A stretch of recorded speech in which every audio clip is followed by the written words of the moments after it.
Okay guys, I want to do a video today. I just want to show you on a kitchen makeover I did. It cost me under $300 to do this. I had, you'll see in some of the still photographs, you'll see I had a really hideous kitchen from the probably mid-70s in the house that I moved into, and I wanted to make it over. And I was, money was a factor, so what I wanted to do is do it on the cheap. I've always wanted granite countertops or some kind of solid surface. So what I did was I thought about how can I make this fit into my budget. So here's what I did. You can see here we've got they're actually tiles from Home Depot, and they were on sale for like $4 each. I went with the zero grout lines with the non-sanded grout and made it in the midnight black. Looks really good, or I think it does, but it came out pretty good.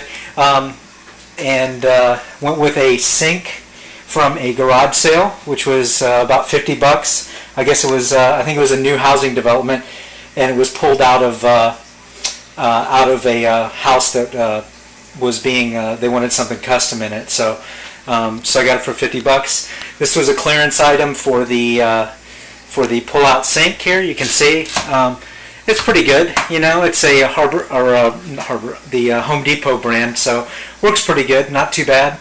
The cabinets originally, they were a really ugly brown color. Just that I don't know why it was ever popular. But I used the cabinet restore to paint those.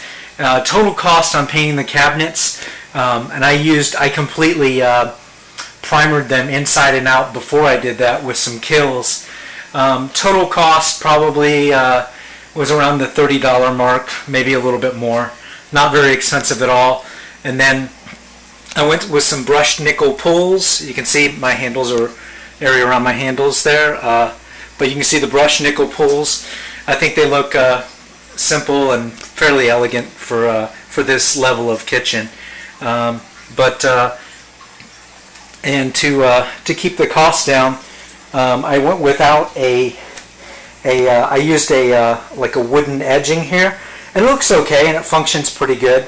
In hindsight, they do have, if you want to go with a nicer bullnose look, they do have available. You have to look around. I found it after I completed the kitchen, but you'll find one that it does a bullnose around the edge here, goes around the edge and it comes back about maybe an inch. And then from there you start and do your tiles back, and it's in this black granite also. It was kind of expensive at about, I want to say it was $15 a foot for a linear foot or something. Would have added about $150 to the cost of the kitchen. At the time that was out of my price range. But it worked out pretty good the way it is now. Some tips and tricks for when you're doing it that'll make things easier. You know, I left the backsplash intact because it doesn't look like it in this light because of the lighting that's under the hood there. But that is white tile. It looks pretty good. It's still in good shape. I didn't see any reason to replace it. There are some inexpensive alternatives for doing that, so I'll let you look that up on Google. Be very careful about your edging and make sure that you get it straight when you set the tile next to the stove. You can see here I deviated off a little bit. Doesn't look the best, but you know, I was mixing the grout and rather not grout, but the cement product that adheres the tile to the countertop, and so I was doing that and laying the tiles by myself. So it was I wasn't paying as much attention as I should have. Always good to have a helper to help you while you're doing this.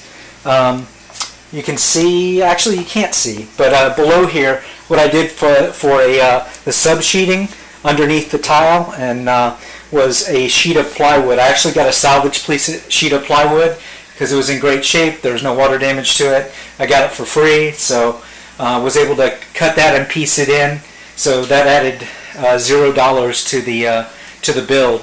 But you know, I probably have too much junk on the countertop here, but you can see I got my coffee station set up with some good beans there. Got my grinder, little food processor.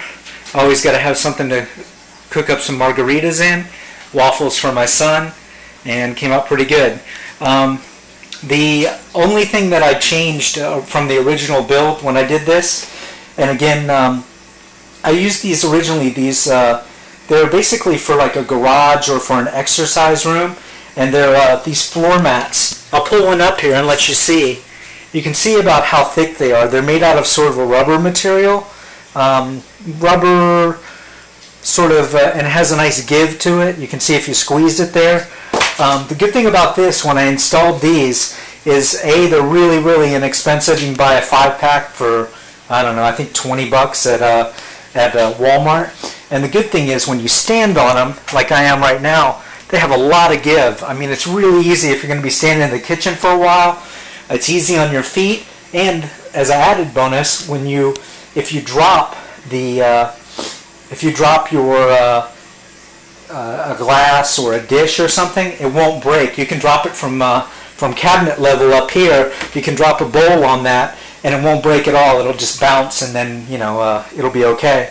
It also has that attractive edging that works out pretty good for where the transition is to another room.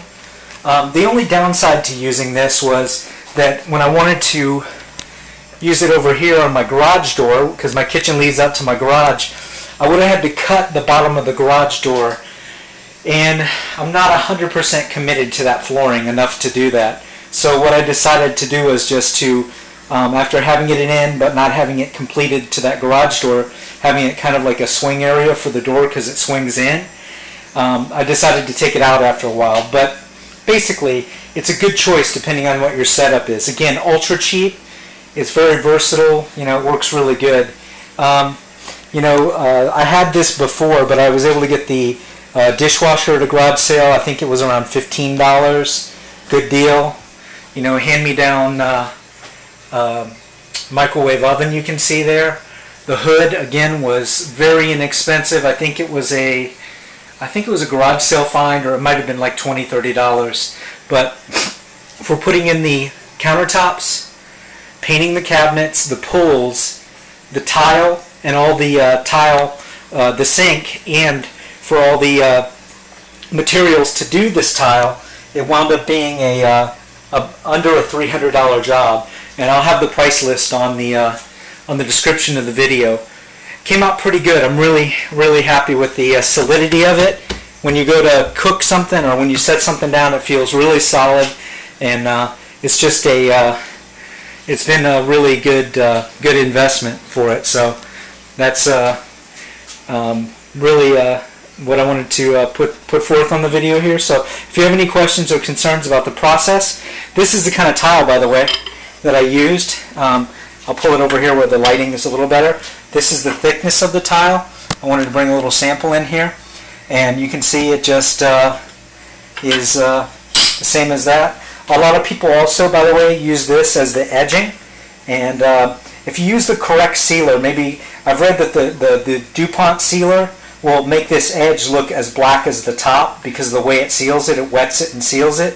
So I might experiment with that.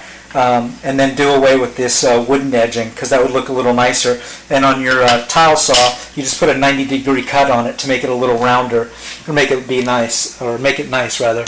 So anyways, any questions, comments, or concerns, as always, post them on the video. Thank you.